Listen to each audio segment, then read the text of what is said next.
few years back, we would watch the news every night and see kids, separated at the border. We don't have money to throw at a problem, but we thought, we have an extra bedroom, we have food in the pantry, let's look into this. So we kind of just got online, and right in our own town was Lutheran Family Services. So we reached out. It sounded exactly what we were looking for, and we weren't done being parents, So we got certified through Lutheran Family Services to become foster parents for URM children. Through Lutheran Family Services, we have two different types of foster care programs. The first one is domestic foster care, where you'd receive a child through your local community. And then we have our URM program, which stands for Unaccompanied Refugee Minor Program.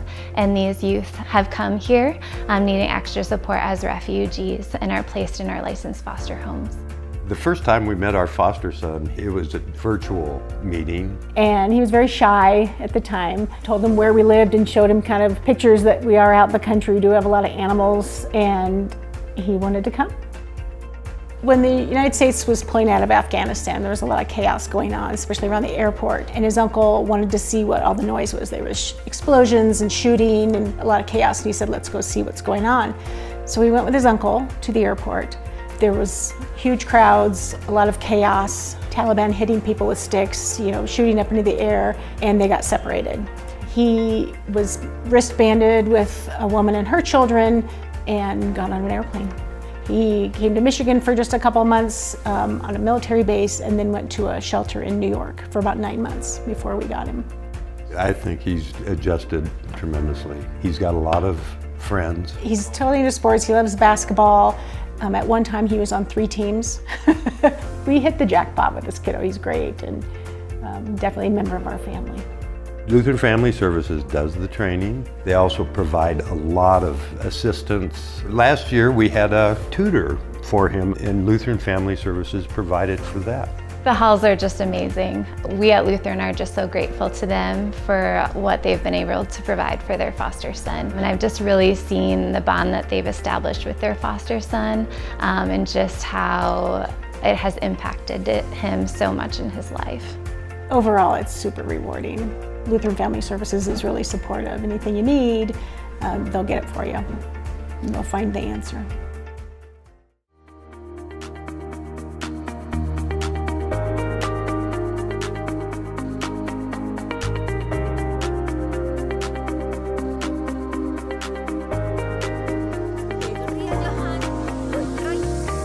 Pues mi primer contacto con Lutheran lo tuve como a las 2 de la mañana cuando venía de mi país, y realmente ellos fueron como una familia para mí porque me apoyaron a tener un hogar, a comenzar de nuevo.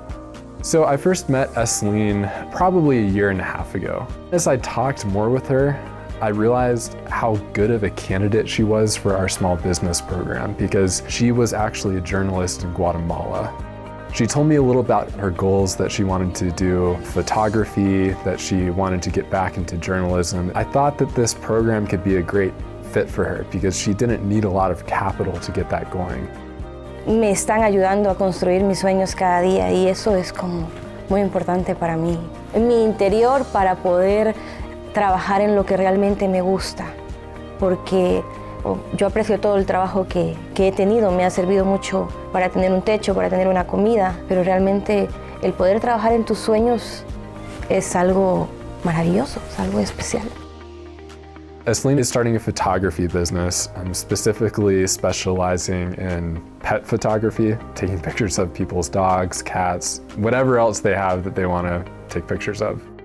Cuando pude como comprarlo de nuevo y tener como mi cámara de nuevo en mis manos, lloré mucho, pero yo lloré de agradecimiento del hecho de volver a hacer algo que realmente me gusta, que realmente disfruto, que es algo muy especial. O sea, yo tenía 9 años cuando yo deseaba hacer eso. She's told me that she never thought it was possible to do this year, and now I'm starting to see that realization in her eyes that it is possible. Me gustaría que supieran que Lutheran es su nueva familia, que pueden acercarse a ellos y expresarle tanto sus sentimientos como sus preocupaciones, y que tengan seguridad que les van a ayudar a resolverlo.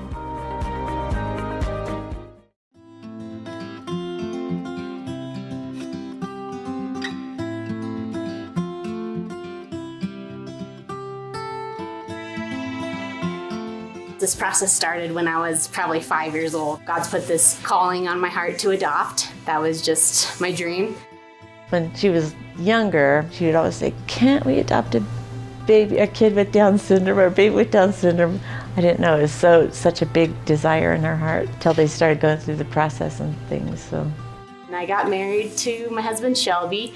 Shelby went on a hunting trip and he spent a week in the woods, and then he came home and he's like, "I really feel that God's calling us to adopt a baby with Down syndrome." So it was like exactly what I was feeling, and it just was affirming. So we took classes to become certified, and somehow I got an email from the head of the National Down Syndrome Adoption Network, and she recommended Lutheran Family Services.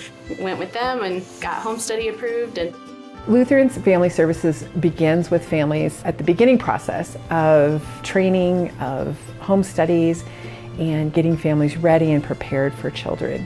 We then do post-placement. And what post-placement means for us is that as long as you need us, and for as many times as you need us, we're going to be available to you. And working through that whole process and getting them ready for finalization and being their forever family. so we got on the registry specifically for Down syndrome, and then our eyes were just open to there's just so much more need than Down syndrome, you know? So somehow got connected with a lady named Stacy, and Stacy was like, "Well, I do have a 1.5-year-old with DeGeorge syndrome, if you're interested in learning about him." And we've been researching and preparing for Down syndrome for so many years. So to have a new diagnosis of DeGeorge syndrome, which is also a chromosomal abnormality, there's a lot of things in common, but it's a unique syndrome.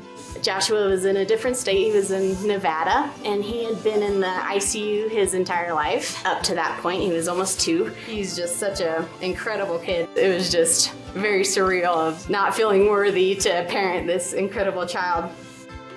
Josh was amazing, and I see him every month. So I've seen him for probably 6 months, and from the first time I saw him, he had a very kind of dull affect. So I see him every month, and I see how he changes, and he wants to be with his family.